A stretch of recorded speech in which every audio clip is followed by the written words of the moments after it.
Hello, Las Vegas! First of all, let me say a huge thank you, gracias, to Cecia for the introduction, but more importantly for all of the fantastic work that you and Mi Familia Vota are doing here in Vegas and in other communities to make sure that we have strong participation across the board here in Nevada from the Latino community and Latina community so that everybody's voice is heard. Let's give them a big round of applause for everything they're doing to make sure that we strengthen our democracy. It's always wonderful to be here in Nevada. You know, John Ralston and others like to say that Nevada matters. And it's true. It absolutely does. This year, for many different reasons, but this is a state that always matters because in so many ways you represent the future of our country. A state that is diverse, that is growing, with a diversified economy. And this year, you're going to have a particularly strong say in what happens in this presidential election. The truth is that in many ways it feels like Nevada is going second because of what happened in Iowa. When I ran for president, I came out to Nevada many times. And I had the chance to come out here to Las Vegas, but also to places like West Wendover, and to Elko, and to Reno, and to many other spots. I'm here today because when I dropped out of the presidential race, I had a decision to make. My decision was whether I would stay quiet or I would use my own voice to support a candidate that I believe could make a great president in the United States. I grew up on the west side of San Antonio. The west side of San Antonio reminds me a lot, or the east side of Las Vegas reminds me a lot of the west side of San Antonio. With immigrant families, hardworking families, people with big dreams, that just want to make sure that their child can get a good education, that they can have good job opportunities because they want to work hard to provide for their family. They want to know that health care is going to be there when they need it. They want to know that Medicare and Social Security are going to be there. And they also want to know that no matter who you are, what your background is, that you have a good fair shot in this country. Places like East Las Vegas, the American dream still burns so bright. And when I ran, I made it clear that we wanted to create a nation where everyone counts, no matter who you are. That's why I'm here today to support someone who I know is the hardest working candidate out there, somebody who has a vision for an America where no matter who you are, you can prosper, you can succeed too because you count. Somebody who understands that we don't need to make our country anything again. We don't need to go backward. We want to go forward and make this country better than it's ever been. A candidate that doesn't just want to be the president for some people, but wants to be the president for everybody. Every single person in this country. And she also understands, like a lot of the families here in East Las Vegas, what it is to struggle. She grew up in a hardworking family in Oklahoma. She knows what it's like, and her father, who worked in many jobs, and including as a janitor, and when he had a heart attack, her mother went to work, took on a minimum wage job at Sears. She worked growing up so that she could help support her family. Whether it's been as a law professor, or a United States senator, or helping to stand up the Consumer Financial Protection Bureau, she has always fought so that Washington works for everyday American families and not just big special.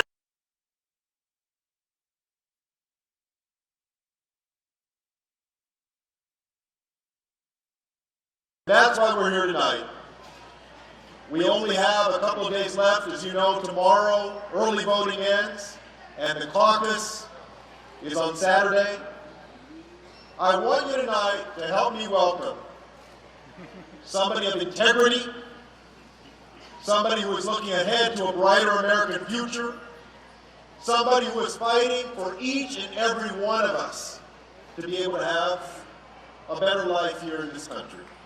Somebody who has stood up on issues from immigration to better education, to better health care, to reforming our criminal justice system, to making sure that we protect a woman's right to choose, to ensuring that we defeat Donald Trump. He's building a coalition that can defeat Donald Trump on November 3rd and usher in a brighter America and a better America, a fairer America, America that works for all of us. Help me welcome the next President of the United States, Elizabeth Warren.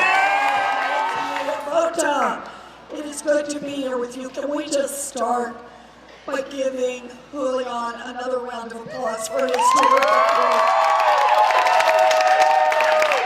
I know Julian told you the story, but he did amazing work as Secretary of Housing and Urban Development and also as a candidate for President of the United States. He did a wonderful job. Julian was out there driving ideas around immigration, around universal pre-K, around making our government work, not just for those at the top, but for everyone from the very first day, and I am deeply honored to call Julian a partner in this fight. So, Julian has already told you a little about me.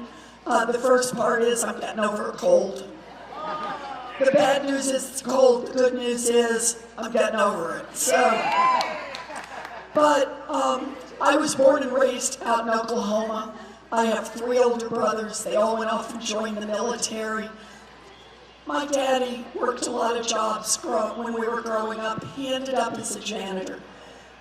When he had a heart attack and couldn't work, my mother put on her best dress, walked to the Sears, and got a full-time minimum wage job answering phones. That minimum wage job saved our house, and it saved our family. But I grew up in America where a minimum wage job would support a family of 3. It would pay a mortgage, it would pay the utilities, and would put food on the table. One full-time minimum wage job. Today, a minimum wage job in America will not keep a mama and a baby out of poverty. That is wrong, and that is why I am in this fight.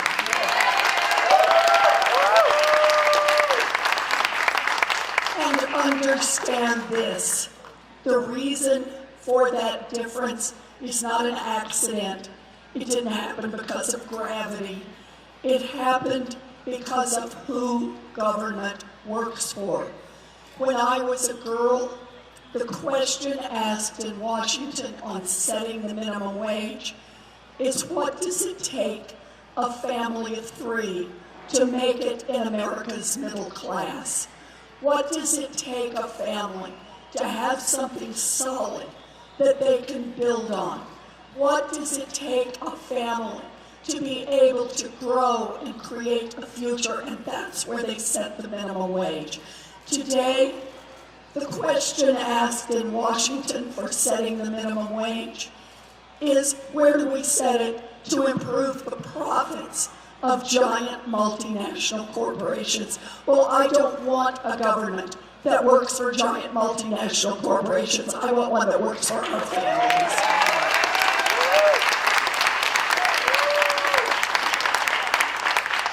And I got a plan for that.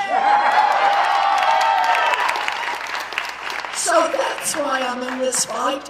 Why don't I take some questions? Hector, where are you? Come on, let's do it. There you are. It's good to see you. Thank you, Senator. Thanks for joining us. What an amazing opportunity to be with you. We usually meet in DC to talk a lot about priorities of workers, but thank you for joining us. My name is Hector Sanchez. I'm the CEO and Executive Director of Mi Familia Vota, a national civil rights organization. We are on 14 cities in 6 different states.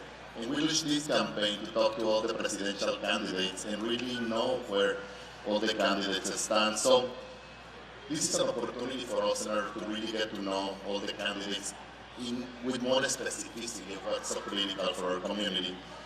Let's start with something that is very worrisome for the Latino community. When I was chair of NHLA, we were running a campaign to get Latinas elected.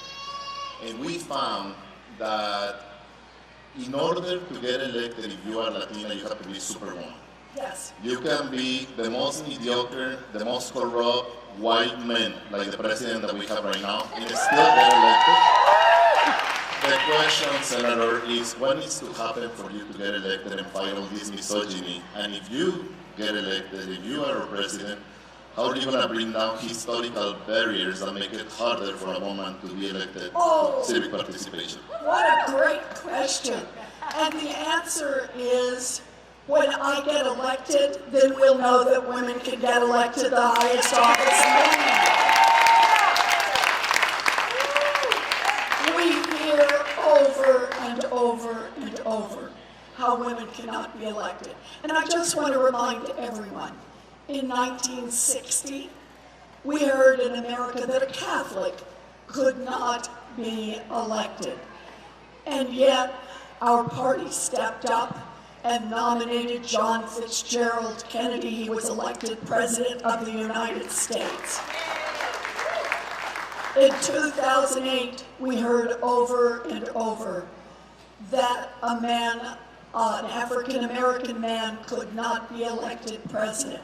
Our party stepped up and nominated Barack Obama, and he was elected. And in 2020, we hear that a woman can't be elected. So here's my idea. How about if our party steps up, nominates a woman, and let's get her elected? That's how we elect. Now, I have the honor to have worked with a number of amazing sisters of color that are actually leading the fights on women's rights, on immigrant rights, on labor. There is a very serious problem that we have in the nation, and I heard this from my amazing sisters of color, and it's that historically feminism has excluded women of color. There was a problem here in your campaign where 6 women actually didn't feel welcome in your campaign. As president, if you become president, what will you do to make sure that women of color deserve the respect and a seat at the table? So let me start by saying, in the situation here, I take full responsibility. I believe these women, and without reservation, and I am sorry that they had an unhappy experience in the campaign. I do everything I can to try to make sure that our workplaces are welcoming and that you get to bring your whole self to work every day. But I also recognize that generations of racism and oppression still have impact, and that it requires all of us to be vigilant. I take responsibility for what happened, and I make sure that my campaign has opened up space that we are hearing and that we fix this problem. So thank you on this. But I want to say, because I think it's important, I'm here today, by the way, to celebrate, because today Latinas for Warren launched, and I have many Latino women from across the country who are in this fight, and we're in this fight together. But so much of what I want to do is build an America that respects workers, respects our families, and the way you do that is you have a team around you that looks like America, that sounds like America, that is from America. So I believe this is about recruiting. I believe this is about bringing in people and then treating them with respect, listening to them. I want to be a president who not only goes in with good ideas, I want to be a president who is held accountable for results. And I think there's no better way to do that than have people around you who are committed to the same fight and more committed to the ends than they are to an individual person to hold someone accountable, to add their energy to make this fight work for all of us. That's an important point, Senator. Historically, we have been the most underrepresented group when it comes to the most important spaces of power. But let me talk about the administration. Can you commit, if you become president, to have at least 4 Latinos or Latinas in your cabinet, especially in your inner circle of advisors, because we have been excluded from that space I of power? love this. Are you going to limit me to 4?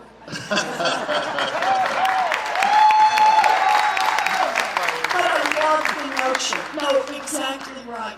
You know, this really is an issue, and I understand why you press this, and you are right to press this. If you don't have a seat at the table, then policies get made about you rather than with you. And huge mistakes are made over and over while the people at the table tell themselves everything is going just great. So I want to have a cabinet. I'm not sure what the right number is, but I guarantee you this is going to be a cabinet that has Latinos and Latinas in it. Thank you. Thank you, Sarah. And we mentioned 4 because we had a campaign with the coalition of organizations, and at least 4 will be representative. It would be amazing if we can have a commitment from presidential candidates. So like I said, I hadn't thought about the number, so let me think about the number, but I do think you make a fair point. Thank you, Senator. Let me get to a point that is so important for us because it's so devastating, and it's the issue of immigration. All these anti-immigrant movements in the nation have really increased the vulnerability of our families, of our children. Hate crimes under this administration have increased drastically just because this president is promoting hate and violence against Latinos and immigrants. That is why this issue is so critical for us, and we want to get specifics from all the presidential candidates. We heard all kinds of promises in the past from Republicans and Democrats, and what we have seen is just a devastation of policies against immigrants and Latinos. In the first 100 days, Senator, if you become president, and you are on record, by the way, on deportations, then you will hold deportations. Can you commit to make immigration a top priority and have a bill in the first 100 days? Yes. You are an expert, you are in the Senate, Yes. so we need somebody that can get it done. Yes. How will you get it done?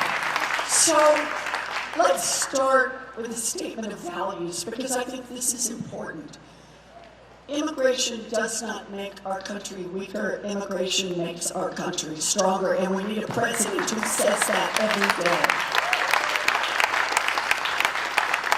I will do the things that a president can do all by herself, including closing for-profit detention centers. No. Reuniting families, not taking children away from their families. So I will move forward on every front. We will not have an immigration system that is rounding up our neighbors and our friends and tearing families apart. But you ask how we get this through Congress, and I'm glad you asked this because this is important. It starts with leadership at the top and making the case for why we need immigration reform. It starts by having a leader who stands with immigrants, who does it from the White House and says this is important to America. But the second part is how we think about this through the Senate. We can do this in the House. We know this. We have a majority. We can get this done. Through the Senate, this is really critical. Listen to the consequences of the filibuster. If we keep the filibuster in place, it will take 60 votes to get immigration reform through the Senate. 60 votes. Understand this. I am one of the only candidates running for president who says if Mitch McConnell wants to block all that we're doing, roll back the filibuster and we can get this done in 50 minutes. It's a huge difference.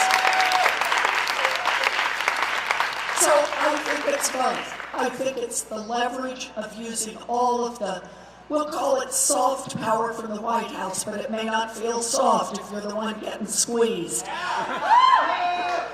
but also changing the rules, because we cannot give a veto to the Republicans. We cannot give a veto to people who are hateful. We have to get immigration reform, and the way we do that is we have to start by changing the rules so we can make it. Thank you, Secretary. So we have your commitment to make this a top priority in the first 100 days. Yes. Thank you, Secretary. Why representation is so important? Secretary Castro is an example of that. Yes. He was the first one to bring up this issue, and you committed to this. I'm going to read it just to make sure that I'm exactly on record. You are one of the few candidates that has stated that you would like to decriminalize border crossing. If you become president, will you implement this policy? Yes, and this is truly, I want to give full credit to Julian. He is the one who raised this issue, who pressed it in the presidential debates. It is why it is important that he ran for president, that he was on that debate stage, and that he pressed the candidates. I join him in this, and I do it with an open heart. I am glad to do it. He teaches us all, and I am grateful for that, Julian. Yes, I can. Thank you. Let's talk about the issue of healthcare. Darlene, you have been a champion on the issue. And as a community, we have been a community that has been literally excluded from just even the basic benefits of health systems. Recently, you mentioned you've been on record on the issue of Medicare for all, but recently you mentioned that it may have to wait 2 years. Our community can wait, Secretary. Why waiting for Medicare for all? Oh, so let me make the clarification as I can. On day one, I will defend the Affordable Care Act, which is important. We can't get sabotage. I will also reduce the price of prescription drugs like insulin and EpiPens, mental health drugs, HIV/AIDS drugs. That's going to save families hundreds of millions of dollars. I will also, remember, when I put together a plan for Medicare for all, I showed how we can pay for it without raising taxes on working families by one thin dime. We ask those at the top to pay more, and the top 1%, they can pay a little more. They won't go broke. The big corporations like Amazon and Eli Lilly and Halliburton that reported billions of dollars in profits and paid zero in taxes.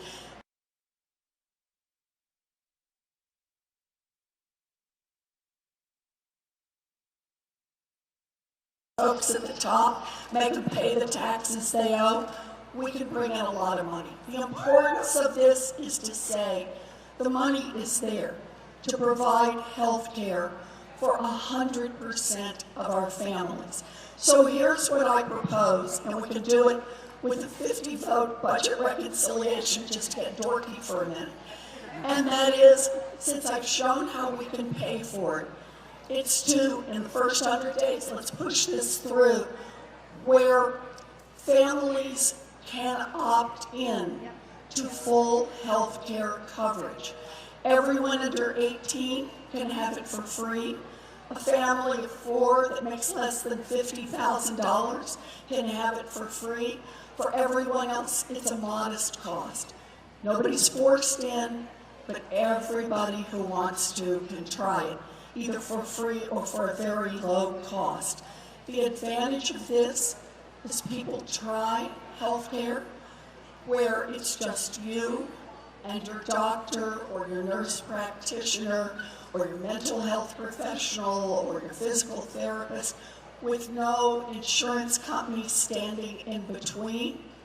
People try it, they like it, they tell their neighbors about it. We build a coalition, and then we vote on whether everyone is moved to a Medicare for all system. That's my plan. But help is coming in the first 100 days. That's the plan. Thank you, Senator. Let me take a moment because this is a very difficult issue to discuss, and it's the issue of Puerto Rico. Puerto Rico has gone through a number of attacks, literally, just to workers' rights for a long time, and I had the pleasure in my former jobs to be so close to the island and be working with the island. after Maria, what we saw, it was just devastating from the devastation point of view. But it was such an inspiration to see the Puerto Rican people, an example of resilience, saying, we're going to be here, we're going to save our beautiful island. And now, in the last weeks, we have seen a number of earthquakes, and two questions. First of all, what can we do when we have the most inept president responding to Puerto Rico that is just an embarrassment? But in the long term, you have been in the front lines fighting for workers' rights, and nobody's really answering. How can we give back and strengthen the workers' rights of Puerto Rico instead of focusing on benefiting Wall Street, which is what the Junta de Control Fiscal has been doing?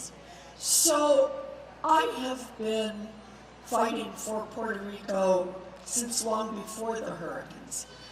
I got involved on the issue of debt and how Wall Street was treating Puerto Rico like a cash cow. They traded in vulture funds and then went to the island and squeezed more and more and more money out of Puerto Rico. They squeezed money out when it meant closing schools. They squeezed money out when it meant closing hospitals. They squeezed and squeezed and squeezed, and they continue to squeeze. If Puerto Rico were a city, Puerto Rico could declare bankruptcy and deal with this debt and be done.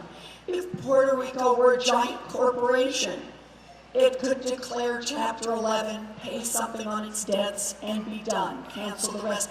If Puerto Rico were an independent country, it could go to the IMF and they could call it bankruptcy, but it's effectively the same thing. But because of Puerto Rico's status, that means there is no resolution for this debt.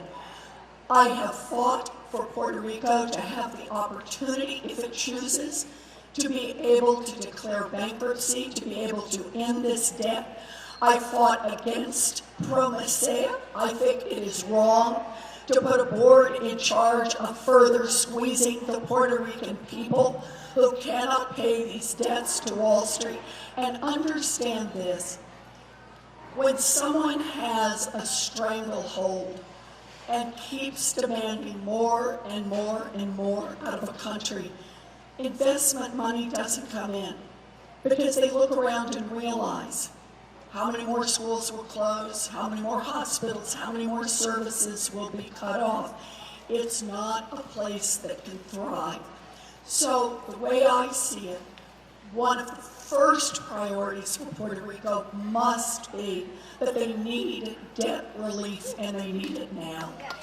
I can't state this strongly enough. And then the other part, of course, is when catastrophes strike, hurricanes, earthquakes. Puerto Ricans are our fellow Americans. We help each other in a crisis, and that means we get the relief that is needed. As quickly as it is needed, we stand with our brothers and sisters. Thank you, Senator. I should add one more here, because it goes back to your point about representation. The first person hired in my campaign is from Puerto Rico. She is my state director back in Massachusetts. And every time we get together, she raises the issue one more time, just to say, please remember Puerto Rico. It is the best example of what you said. Representation matters. Having a cabinet, having a team that is like the rest of America matters. We've got to have representation. Thank you. On that note, Senator, what percentage of your staff is Latino or Latina? I don't know. It's high, but I don't know the exact number. Do you know? Does anyone? Well, I'll get the number to you. Do you have in your top 5 closer people a Latina or Latino advisor? I have Julian, who advises me on a regular basis. I think there are people on my team who would like to have the position that Julian does to get in my ear, which I love. Thank you, Senator, and we look forward to see those numbers because we're pushing all the campaigns to have But I Latinos and will say Latinas at all this, levels. I will say this because I do know. We do have Spanish-speaking people all the way through our organization. It's from our organizers at the local level all the way through. So I will get you the numbers because I just don't know them. I've never stopped to actually count in that direction. Thank you. We're asking this But to we all will. the campaigns, and Fair we're enough. hoping to see all the campaigns, not only the general numbers, but the percentage that number represents of Latinos and Latinas, Yeah. also the highest level. Fair enough. Thank you, Senator. We talk about Puerto Rico, and that's directly connected to an issue of the environment. Historically, we were winning some battles just to make sure that we are doing better on the elements of environment. But in only 3 years, this president literally rolled back on so many elements. I remember personally a huge victory with President Obama on the issue of pesticides and farm workers. We are poisoning farm workers, and EPA just rolled it back. What are you planning to do to get us back to where we were and take us to the next level on environmental issues? So we can't just go back to where we were. Climate change threatens every living thing on this planet. What scares me the most is every time the scientists collect more data and put it back into their models, they tell us the problem is worse than we thought and we have less time than we thought. So I see this as this is not your plan versus my plan. We need all plans and we need to move fast. We cannot overstate the urgency. So let me mention 3 quick points about it. The first one, I'm going to say something that's very controversial in Washington, but I feel safe to say it here. I believe in science.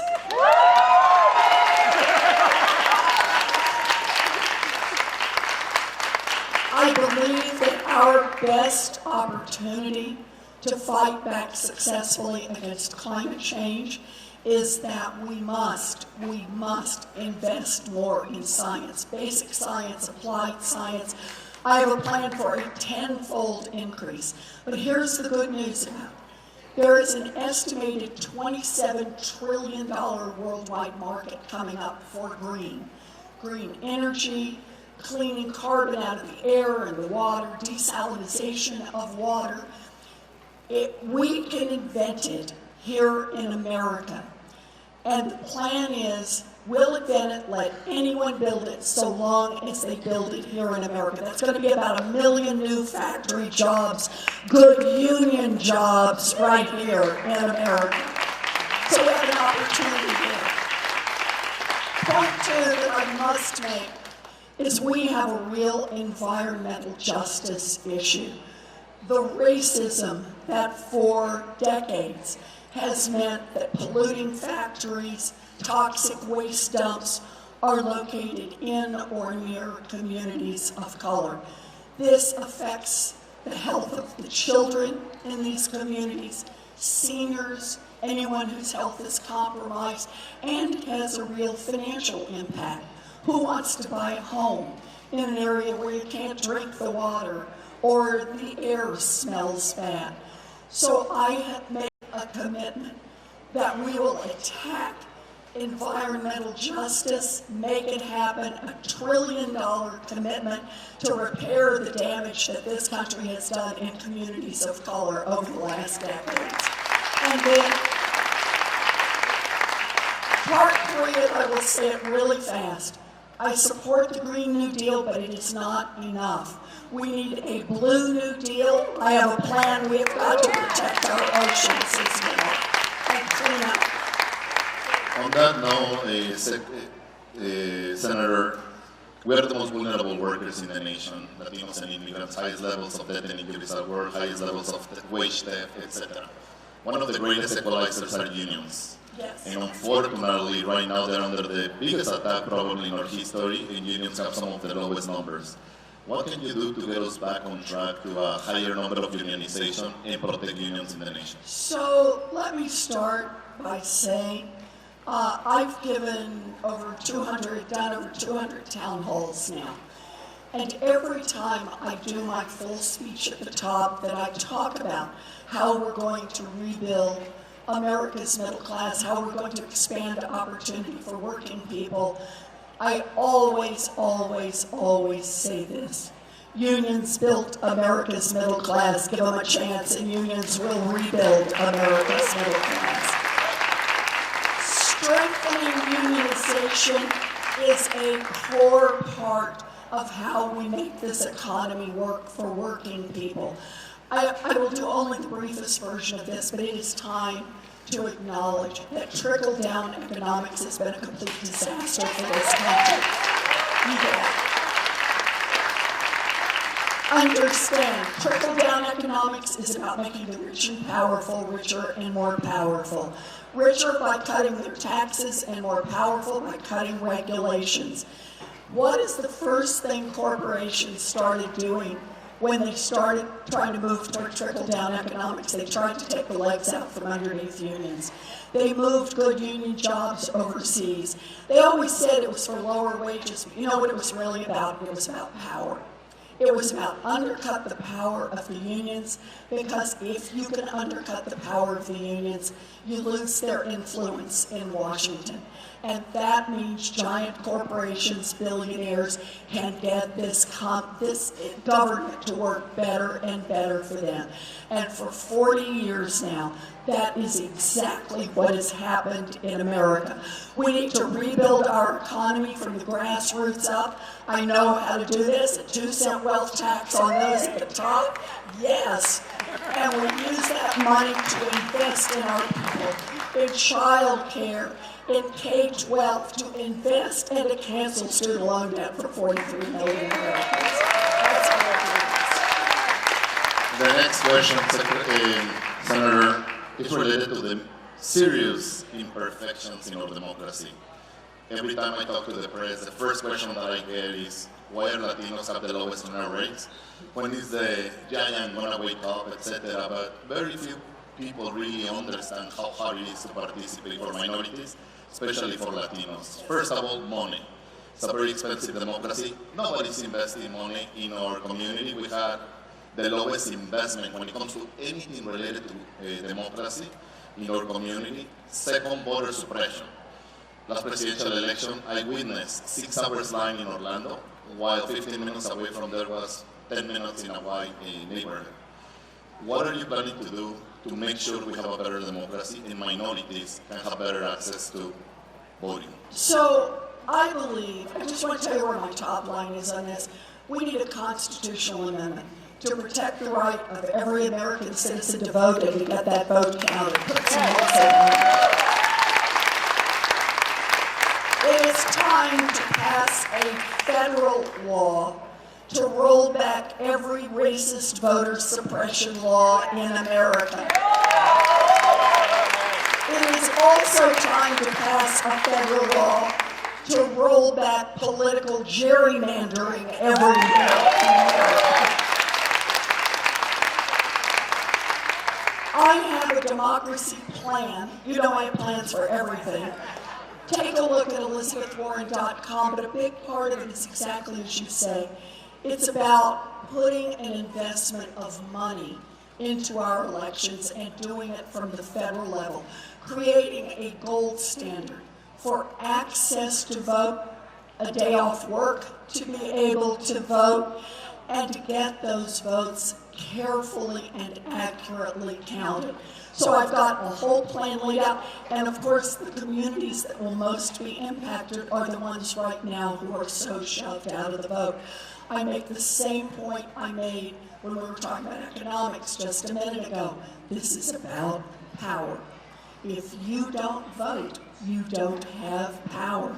And the folks in Washington know that, and they're working hard to keep you from voting, and that's why we're in this fight, working for everyone to vote. Yeah. What will you do related to criminal justice system? Black and brown men mostly are literally being thrown in jail for, it's just such an unfair system. How are you planning to make sure it's a more fair So place? understand our criminal justice system has a race problem right at the center of it. that people of color are more likely than white people for exactly the same crimes to be arrested, to be detained, to be taken to trial, to be wrongfully convicted, and to receive harsher sentences. There is no one fix to this, but that doesn't mean we don't work. It just means we've got a lot of pieces we have to work on, all the way from the front end about what we make illegal, all the way to the back end about how we help people when they come back from incarceration to get back their voting rights and to make sure they are reintegrated into their families and communities. Let me mention a couple of highlights. The first one is we need to end cash bail. It is a penalty for being poor. A second, I will end all for-profit prisons.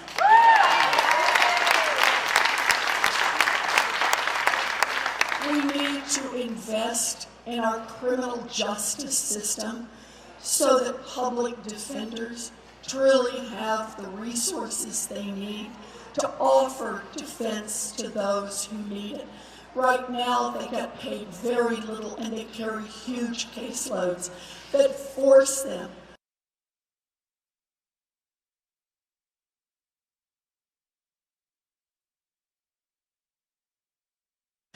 We need to change that system. Justice is not free. We need to invest resources so there is true justice for everyone. I could go on and on, I really do. I hope you take a look at ElizabethWarren.com on this and look up criminal justice, but understand this.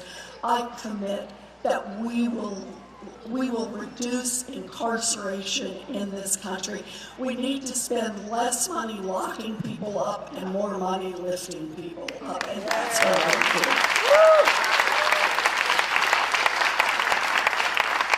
My final question, Senator, is related to Latinas. Yes. Today's the day. Yes. I have no doubt that Latinas and Latina immigrants in particular are the ones keeping the American dream alive. Oh, yes. The data shows that hardworking, amazing sisters just literally injecting sparks of energy all over the nation, yet we are under attack. Yes. The first time I met you, actually, we spoke about Trabajadoras, which is a campaign to protect Latinas in the workplace. Latinas have the highest levels of death and injuries at work, highest levels of wage theft, the lowest one at 56 cents, and immigrant women are almost wholly. It's unacceptable. Our sisters are working 2 or 3 jobs and not getting paid the amount that they deserve. But the saddest part, Senator, especially during the last 3 years, there has been an increase on sexual harassment and rape in the workplace. Yes. If you become president, what will you do immediately to make sure Latinas are respected? So I've got multiple plans for this, you're not surprised. Part one, we need a labor department that's on the side of labor.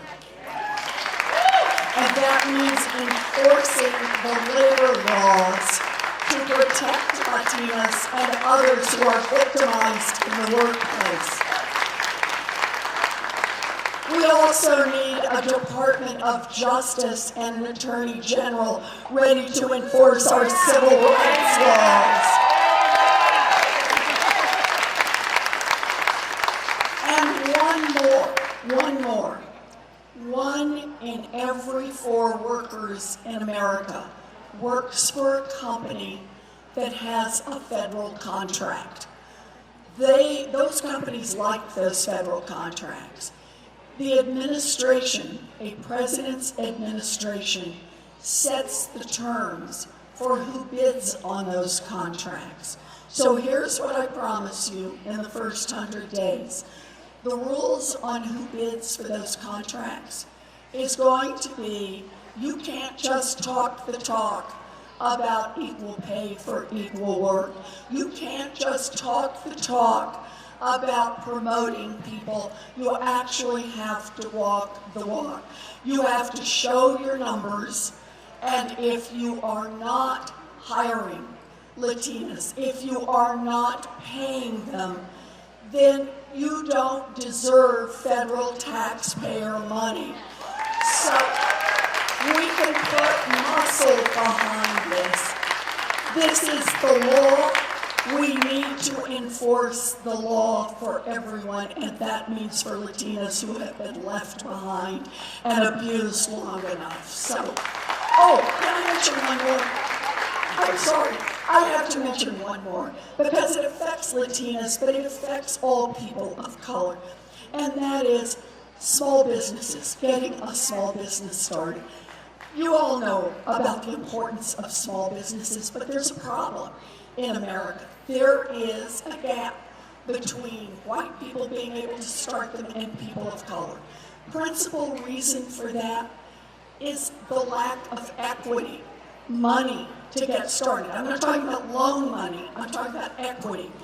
Equity in a house, built up wealth. If you don't already have wealth, it's hard to get the money to get started in a business.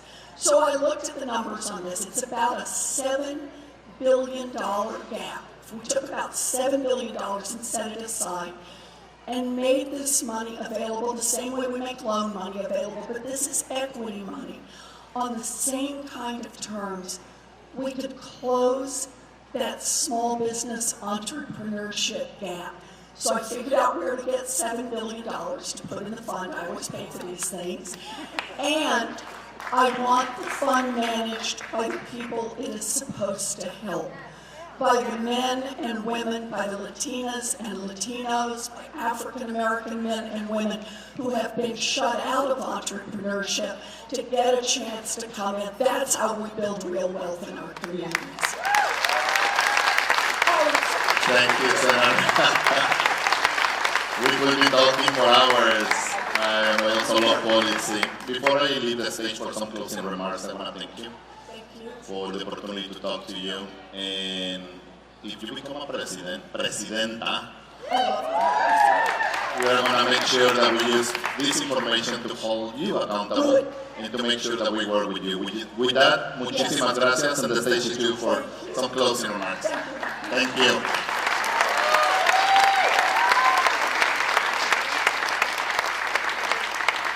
So, I've had a dream since I was in second grade. I have known exactly what I wanted to be. I wanted to be a public school teacher. Can we hear it for America's public school teachers?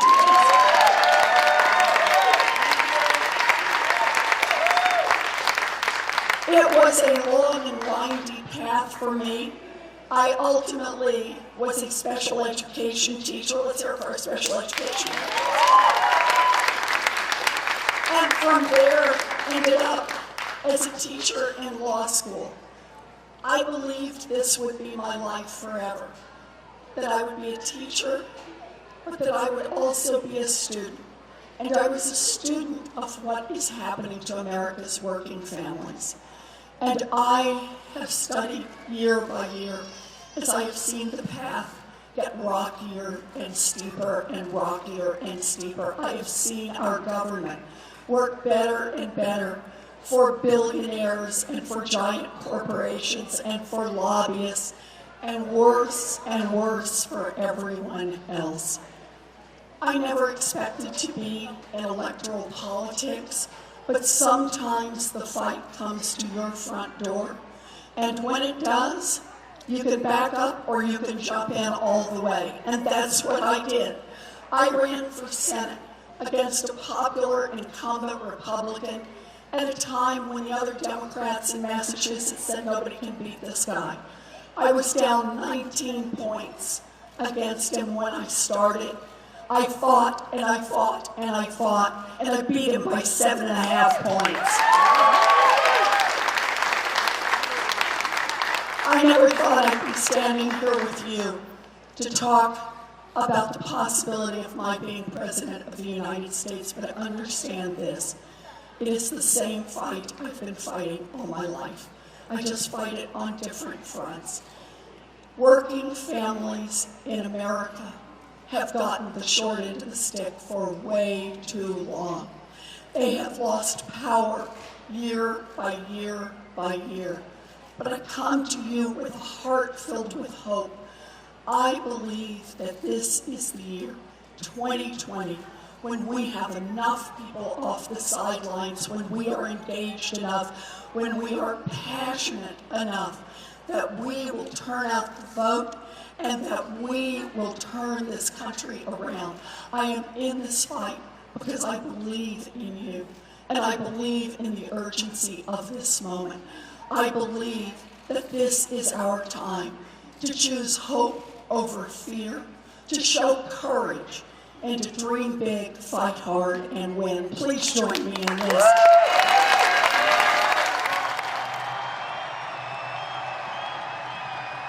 Please welcome to the stage activist and the co-chair of the Congressional Progressive Caucus, the representative from Washington State's 7th Congressional District, Pramila Jayapal. Are we going to deliver Washington State for Bernie Sanders? So for those of you who don't know me, my name is Pramila Jayapal, and I represent Washington's 7th Congressional District. And I am so proud to be the Washington State Chair for Bernie 2020. Now, I've been an organizer for 3 decades, and many of you know that I worked on immigrant rights. I started what is now the largest immigrant advocacy organization in Washington State, One America. I was on the committee that passed a $15 minimum wage in Seattle. I was out on the streets as an organizer in 2002, helping to organize the largest anti-war march against the war in Iraq. And I never really thought that somebody like me would run for politics. I was on the outside, I was an organizer. I'm an immigrant who came to this country when I was 16 years old by myself.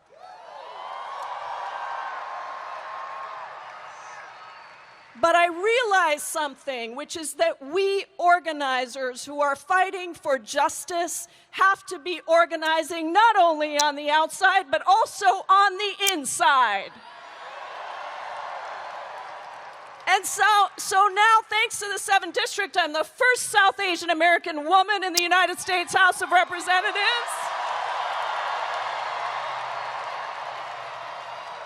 I'm one of only 14 out of 535 naturalized citizens in the United States Congress. And I'm so proud to be leading progressives across our Congress and to be the lead sponsor with Senator Bernie Sanders on Medicare for All.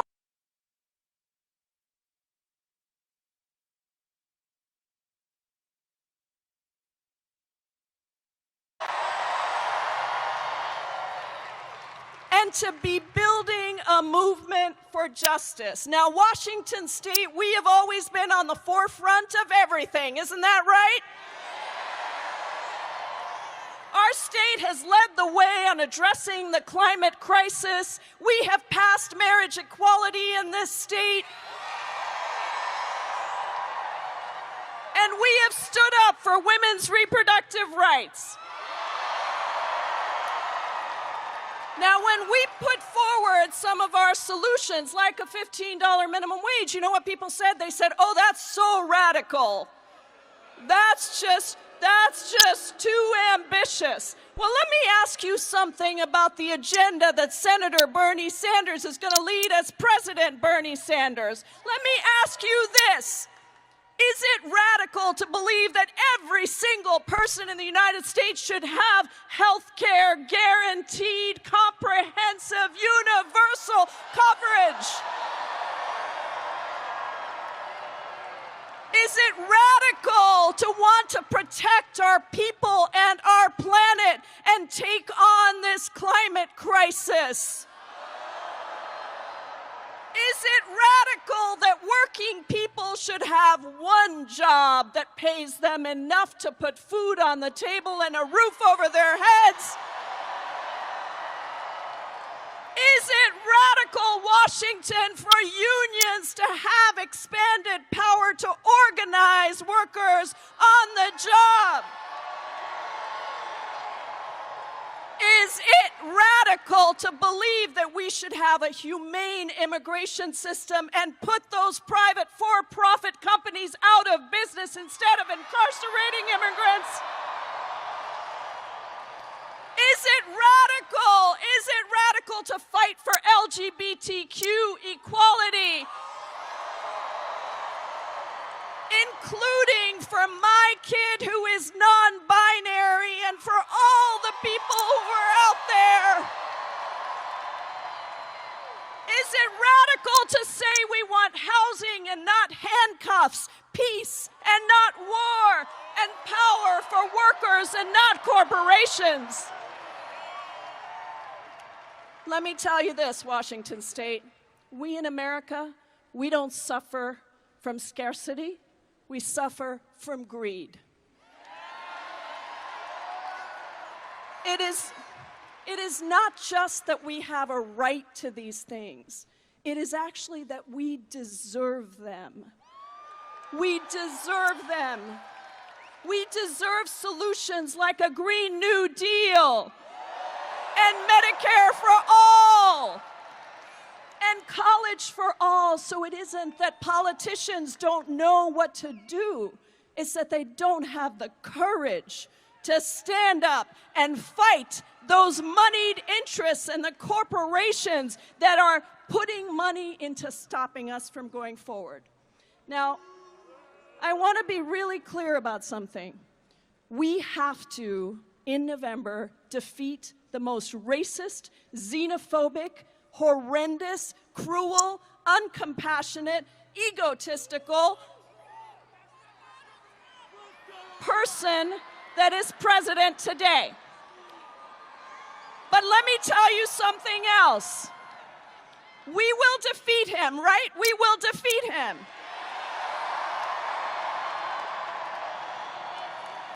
But let me tell you something else. We're not going to stop there, because Donald Trump is both a symptom and a cause. And our next president has to be somebody that we know will implement that deep structural change that will right our economy and give it back to the working people across this country.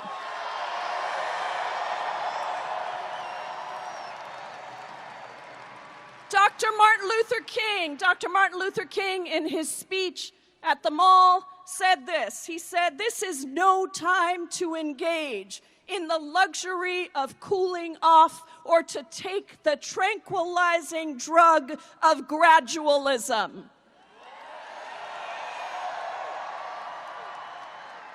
What we need in our next president is somebody who will fight for us. Somebody who believes in that deep structural change that reverses decades of the worst inequality in the United States. Somebody who takes on institutional racism, sexism, and classism.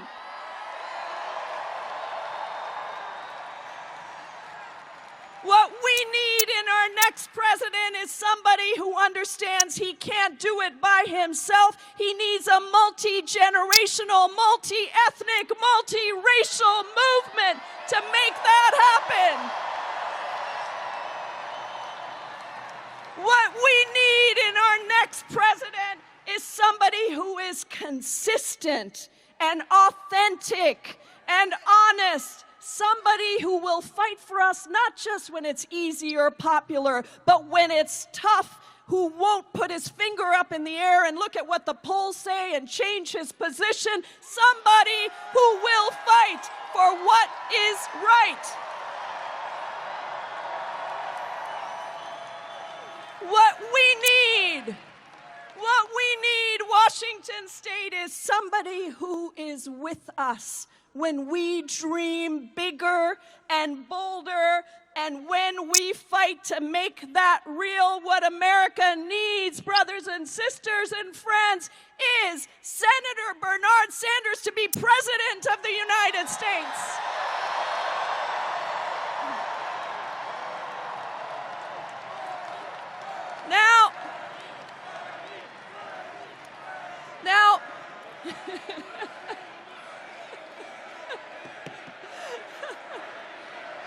Now, one second. So, I want to say a word about this thing called electability. Now, there's a lot of people out there that said that Bernie couldn't win Iowa, and guess what? Bernie won Iowa. He won the popular vote in Iowa. There's a lot of people that said he couldn't win New Hampshire, but he won New Hampshire. There's people who said he's not electable in swing states, but take a look at the crowds showing up for Bernie in Texas and Colorado and California. And the people that are showing up are new voters. People that will expand the electorate. And guess who is leading in all of the national polls against Donald Trump? Senator Bernie Sanders. Now, Washington State, we have a primary coming up on March 10th, and it's our first primary. We used to have a caucus system, but this is a primary system. So we are going to need to educate everybody because our ballots come out on Friday. We need you to knock on every door, to talk to every person, to get your friends and family who didn't believe that there could be a president that really will fight for them, and we need them to turn out ballots. We need to deliver Washington State for Bernie Sanders.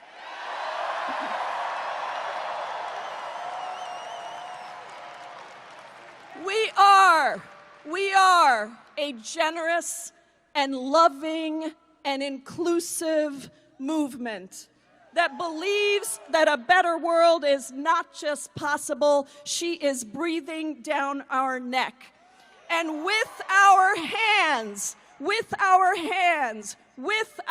work, with our votes, we are going to turn this country around by electing a new president of the United States of America, Washington State.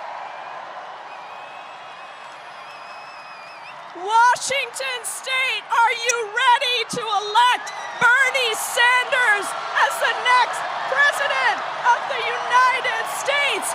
Will you welcome to the stage the next president of the United States of America, Senator Bernie Sanders?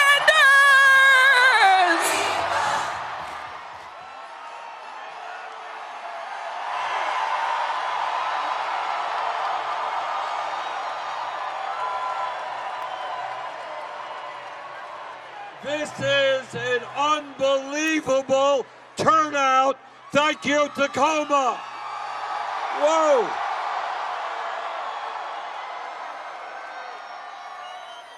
And let me begin by introducing you to the next First Lady of the United States, Jane Sanders.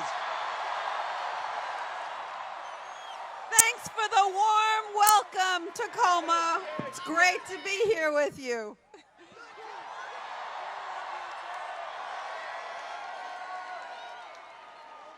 Let me, again, this is just an unbelievable turnout.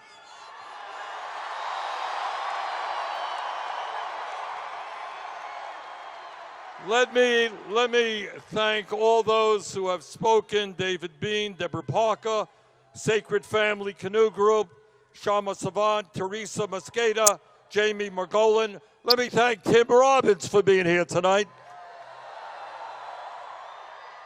And let me thank someone all of you should be extremely proud of, one of the outstanding members of the United States Congress, your Congresswoman, Pramila Jayapal.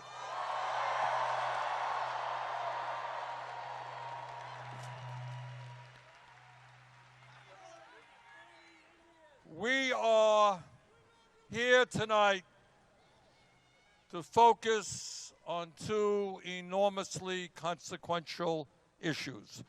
First, together, we are going to defeat the most dangerous president in the modern history of this country.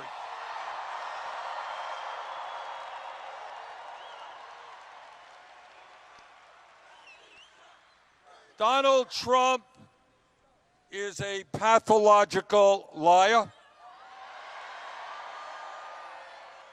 And no matter what your political point of view may be, we cannot have a liar, we cannot have a president who is running a corrupt administration. We cannot have a president who is undermining American democracy and our Constitution. We cannot continue having a president who is a racist, a sexist, a homophobe, a xenophobe, and a religious bigot. And those are his finest qualities. But it's not just his character, or more likely his lack of character. It is that he is a fraud. And by the time this campaign is over, the American people will understand he is a sellout to the working families of this country that he promised to defend. During his campaign,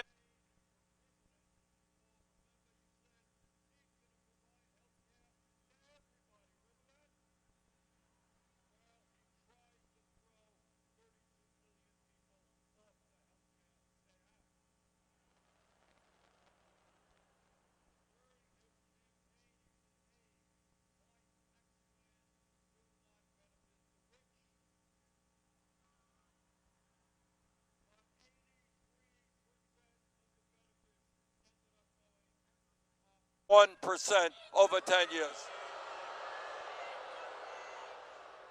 Donald Trump said in his campaign, he said, I am a different type of Republican.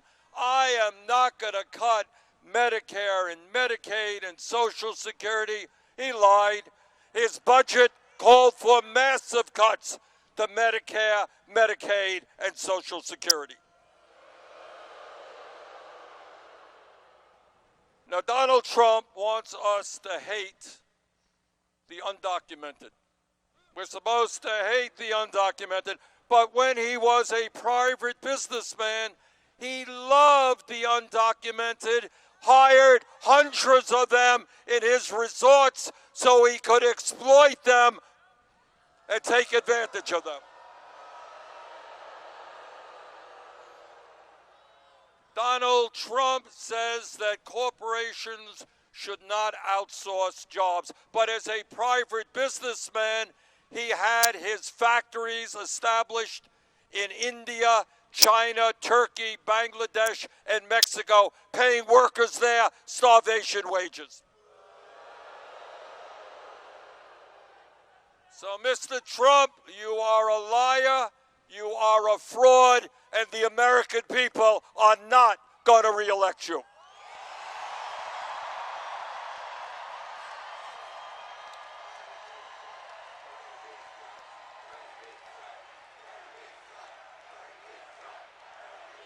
And the reason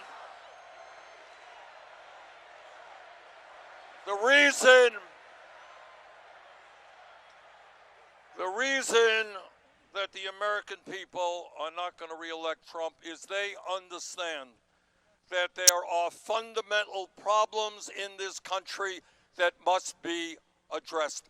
We will not accept the massive levels of income and wealth inequality that exist today.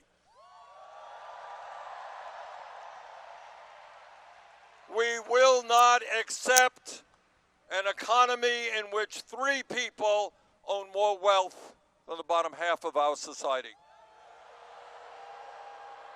where the top 1% own more wealth than the bottom 92%,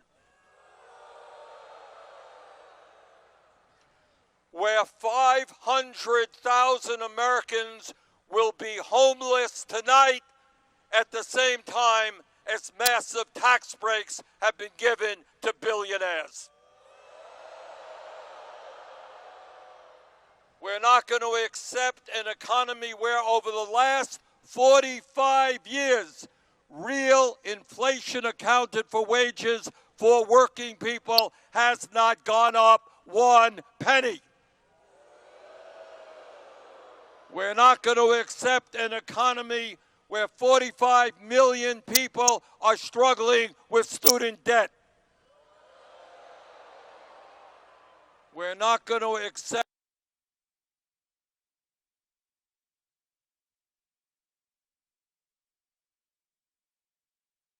ripped off every day by the greed and corruption of the pharmaceutical industry. And there is a reason why the very, very rich get much richer while the working class of this country struggles. There is a reason why Congress gives tax breaks to billionaires while 500,000 people sleep out on the street. And that is, we have a corrupt political system which enables billionaires to buy elections.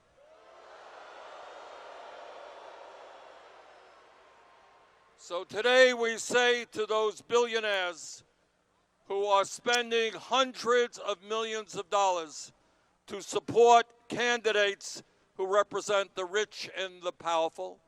Today we say to Mayor Bloomberg,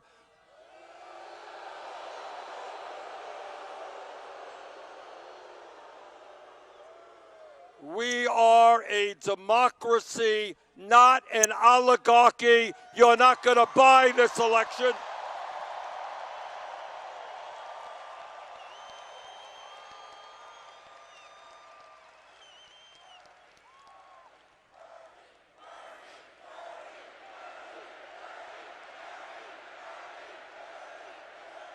And we say to Mr. Bloomberg, you are certainly not going to win when you have a record in New York City that included racist policies like stop and frisk,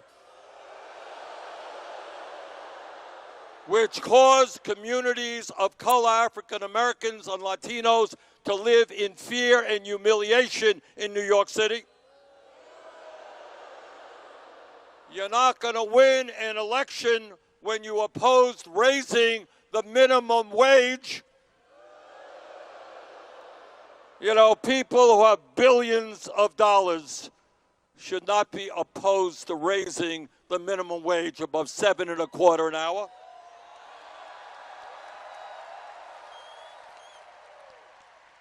You're not going to win an election when you called for cuts to Social Security, Medicare, and Medicaid. The American people, working families all over this country, want an economy and a government that works for all of us, not just a handful of billionaires.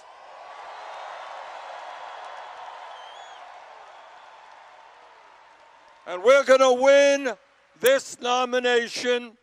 We're going to win here in Washington.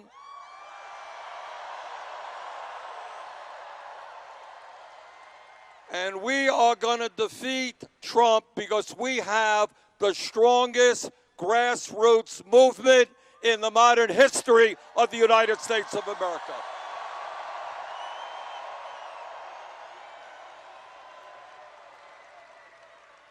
We may not have billions of dollars to throw around, but we have hundreds of thousands of people in every state in this country knocking on doors.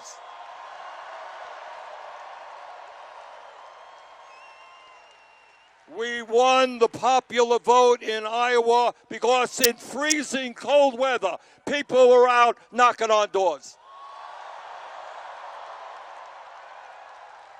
And we won the primary in New Hampshire because we knocked on hundreds of thousands of doors in that state. And that's why we're going to win here in Washington and why we're going to win all over this country.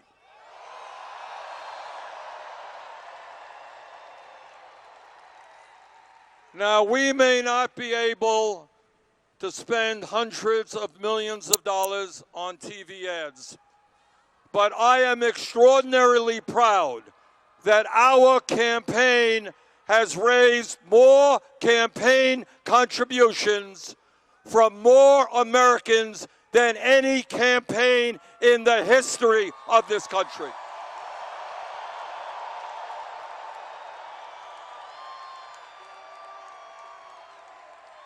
And the average contribution is $18.50.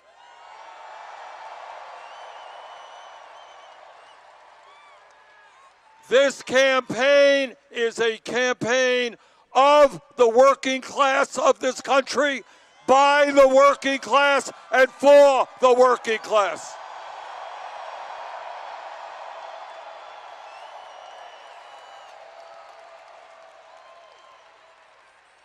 And we're going to win this election because we have an agenda.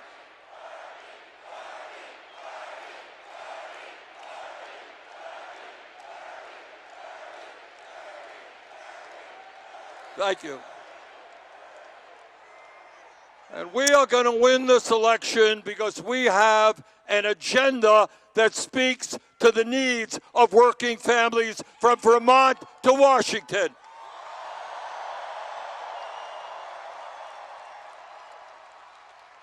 This is an agenda that says that in America, if you work 40 hours a week, you're not going to live in poverty.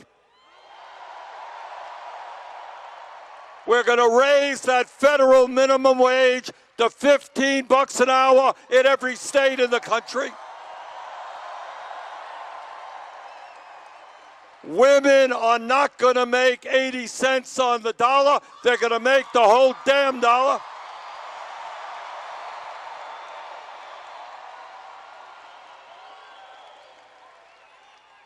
And at a time when millions of workers want to join unions, we're going to make it easier for workers to join unions.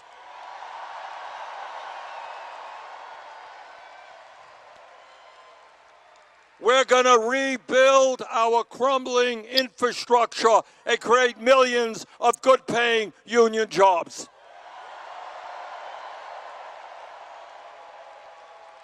And we're going to put people to work building 10 million units of low-income and affordable housing.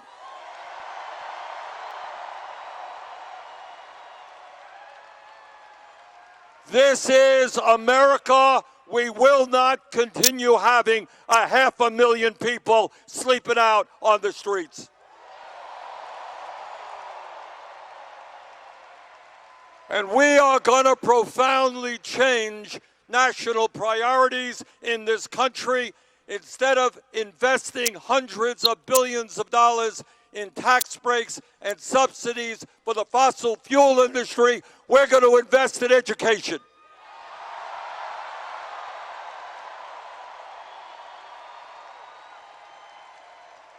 And that means universal, high-quality, affordable child care for every working family in this country.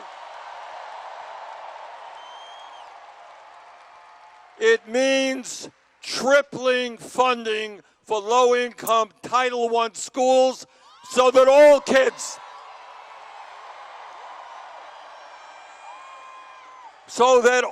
kids in America get the education they deserve, regardless of the zip code in which they live. And because we believe in education, we believe in those people who educate our kids, the teachers of America.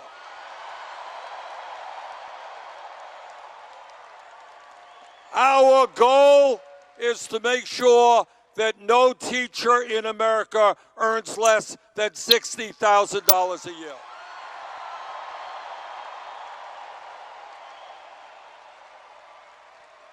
And because we believe in education, we believe that all of our people, regardless of their income, are entitled to a higher education, college or trade schools. And that means we will make public colleges and universities tuition-free.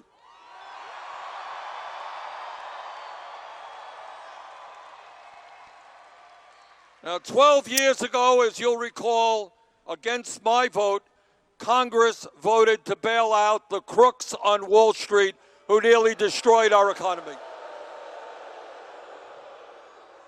2 years ago, against my vote, Congress decided to give $1 trillion in tax breaks to top 1% and large profitable corporations. Well, if Congress could bail out the crooks on Wall Street and give tax breaks to billionaires, Congress can cancel all student debt in this country.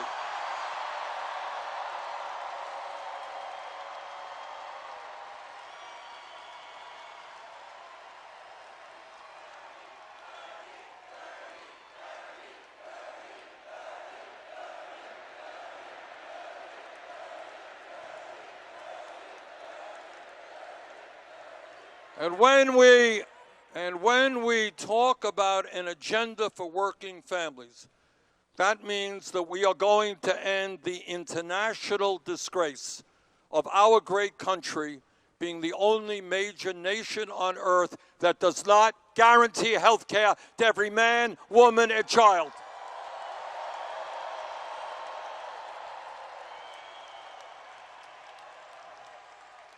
Health care is a human right, not a privilege.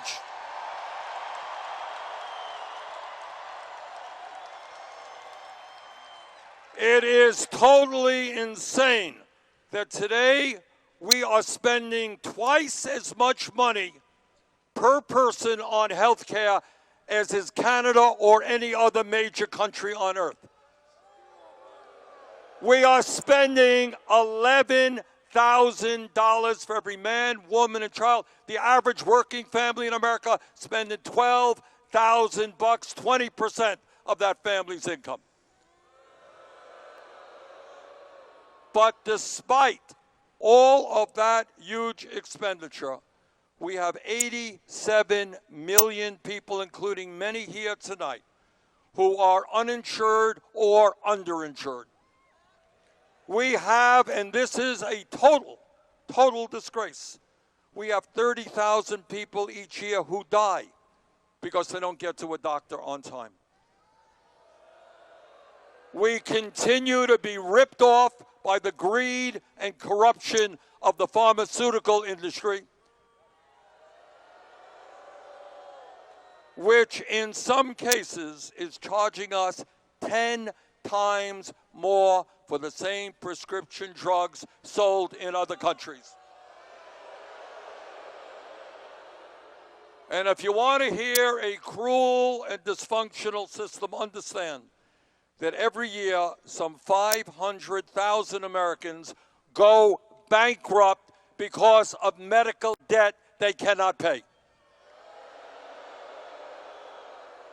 What kind of system do we have when people who are struggling with cancer or heart disease or Alzheimer's have got to worry about financial ruin because of the outrageous cost of health care in this country? And that is why together, whether the insurance companies like it or not, whether the drug companies like it or not, we are going to pass a Medicare for all single-payer system.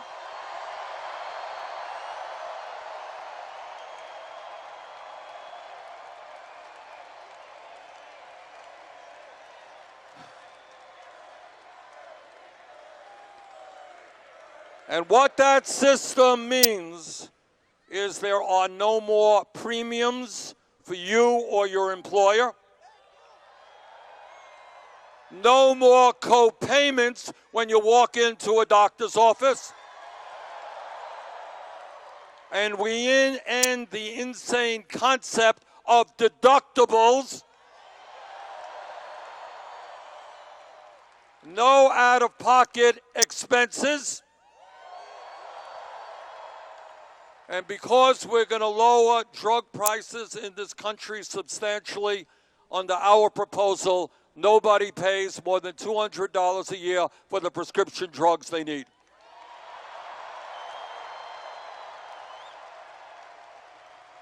And under Medicare for All, we cover dental care, hearing aids, eyeglasses, and home health care so people are not forced into nursing homes.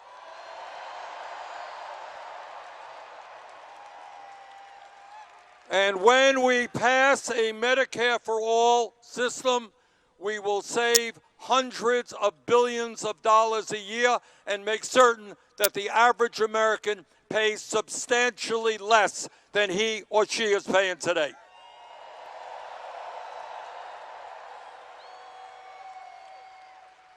Now, our campaign, unlike many others, has the courage to look at the difficult challenges facing our country. Now, we got a president who thinks that climate change is a hoax. Well, I myself believe that Donald Trump is a hoax.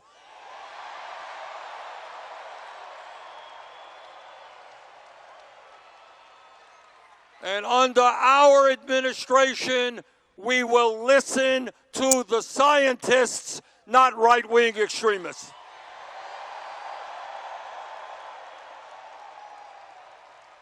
And all of you know what the scientists are telling us today. What they are telling us, and this is scary stuff, is that the crisis of climate change is worse than they had previously anticipated. They are telling us that the polar ice caps melting at a faster rate, oceans warming, drought more severe, extreme weather disturbances more severe. They are telling us that by the end of the century, there may be hundreds of millions of climate refugees who can no longer live in their communities because there is no water to drink or land to grow their crops. What we intend to do, and I'm very proud that we have introduced the most sweeping and comprehensive climate change proposal ever introduced by a candidate for federal office.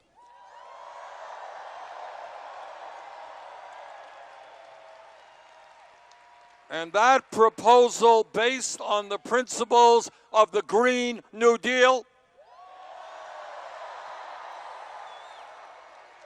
that proposal tells the fossil fuel industry that their short-term profits are not more important than the future of this planet.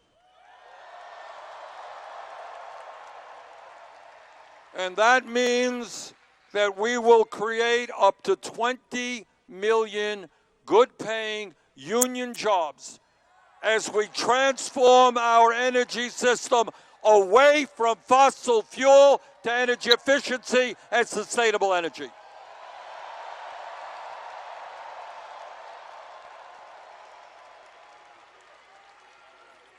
Climate change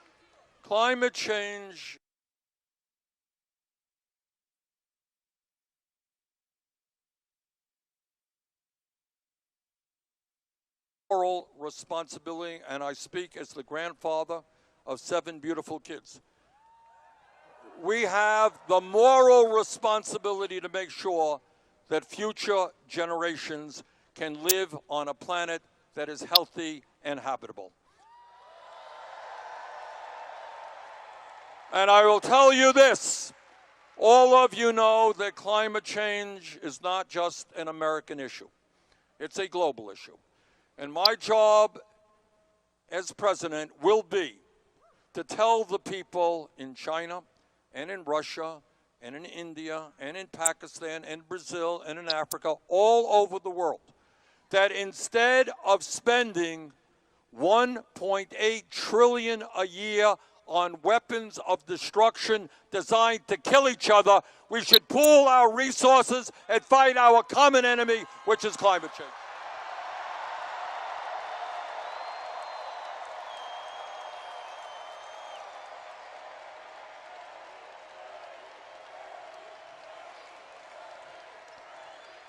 And when we talk about a government that works for all and not the few, that means that we're going to bring about fundamental reform to a broken and racist criminal justice system.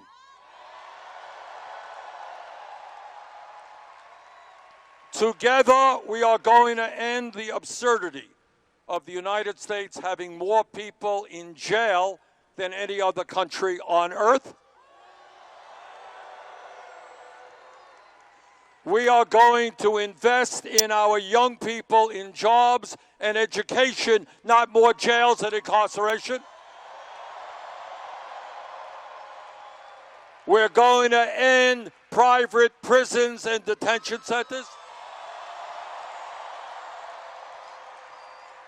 We're going to end the so-called war on drugs and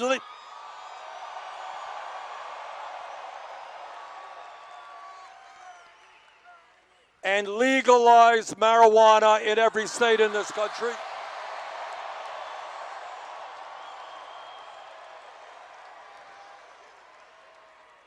Here's a question. I got a question for you all. How many people here know somebody who was arrested for possession of marijuana?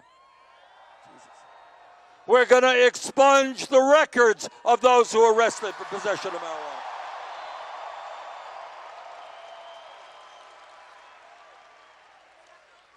And when we talk about broken and racist systems, we're going to bring fundamental reform to our immigration system. We are going to end the demonization of the undocumented. On day one, through executive order, we're going to rescind all of Trump's racist immigration executive orders.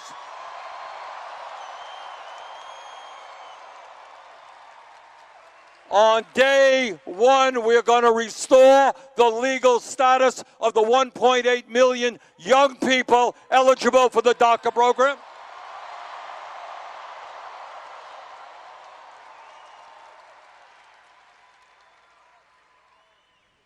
Under our administration, federal agents will never be snatching babies from the arms of their mothers.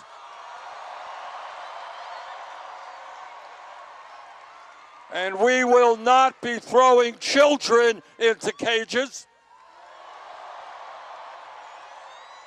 And together we will do what the American people want, and that is comprehensive immigration reform and a path toward citizenship.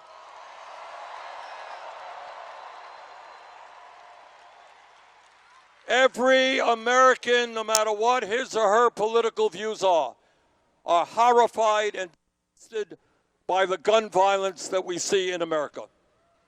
And let me just simply say this to you. Our gun policy will be written by the American people, not the NRA.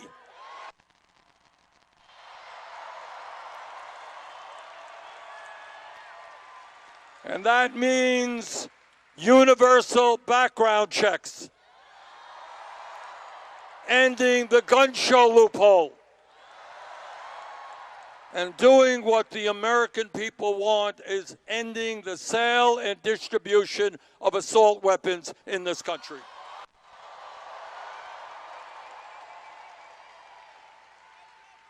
Now, as the United States Senator, I listen to a lot of speeches on the floor. And I hear speeches from conservative Republicans who tell us that they believe in small government, they believe in getting the government off the backs of the American people. And I say to those hypocrites that if you believe in getting the government off the backs of the American people, understand that it is women who must control their own bodies, not the government.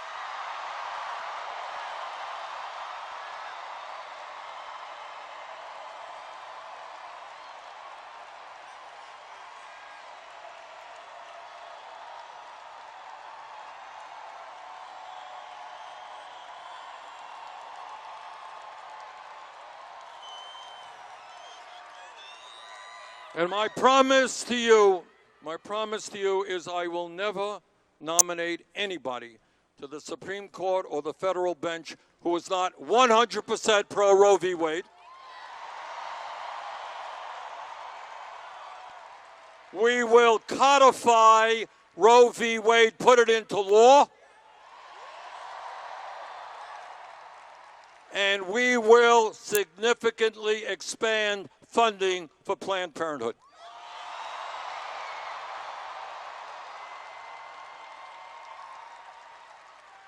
Bottom line is women control their own bodies, not the government.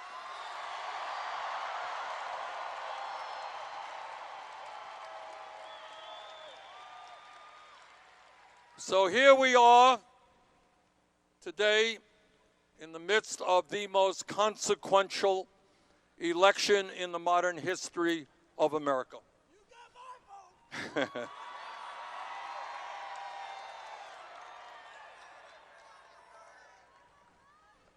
As a United States Senator, I fully appreciate the power of the corporate elites and the 1%. They have endless, and I mean endless amounts of money. They own, to a large degree, the media. They have tremendous control over our economy. Okay? They are very, very powerful. But at the end of the day, we are the 99%.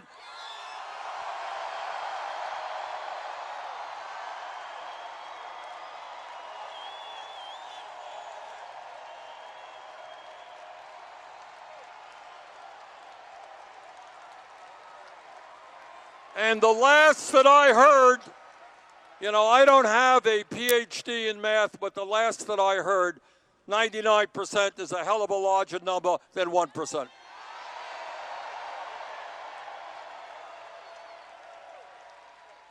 So what that means, this is what that means. That means that if we stand together and not allow Trump and his friends to divide us up based on the color of our skin or where we were born or our sexual orientation or our religion, if we stand together, ain't nothing gonna stop us.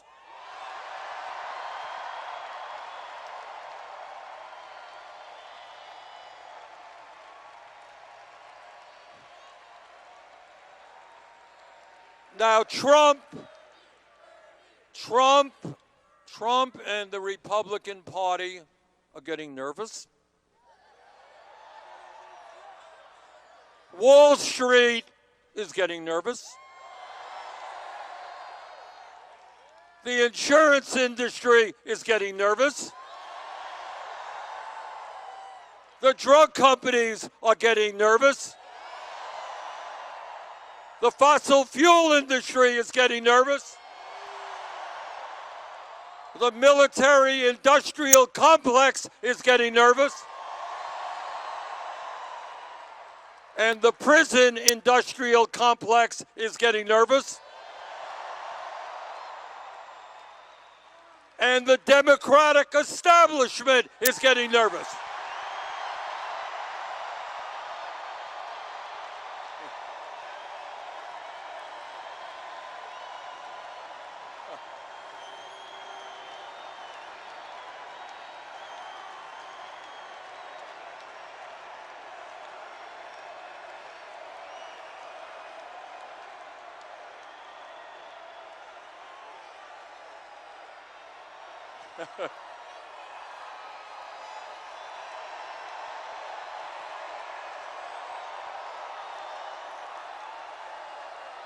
And you know what? You know what? They should be getting nervous.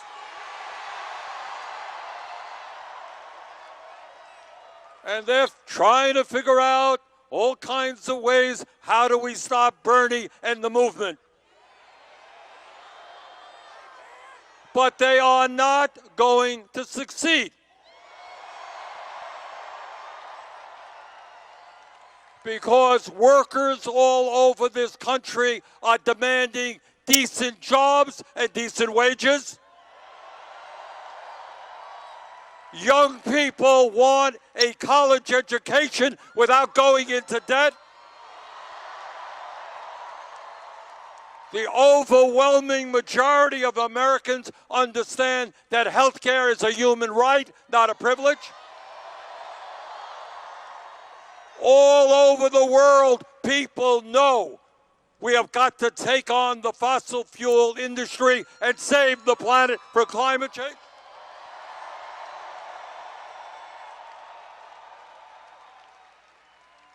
So that is why the establishment is getting nervous. Let us, right now in this enormously important moment, do everything that we can on Election Day here in Washington, not only to vote, but to bring out our friends, our neighbors, our co-workers. Let us have here in Washington the largest voter turnout in the history of the Washington primary.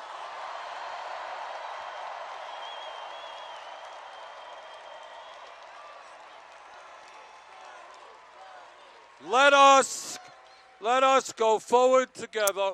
Let's win here in Washington. Let's win the Democratic nomination. Let's defeat Donald Trump.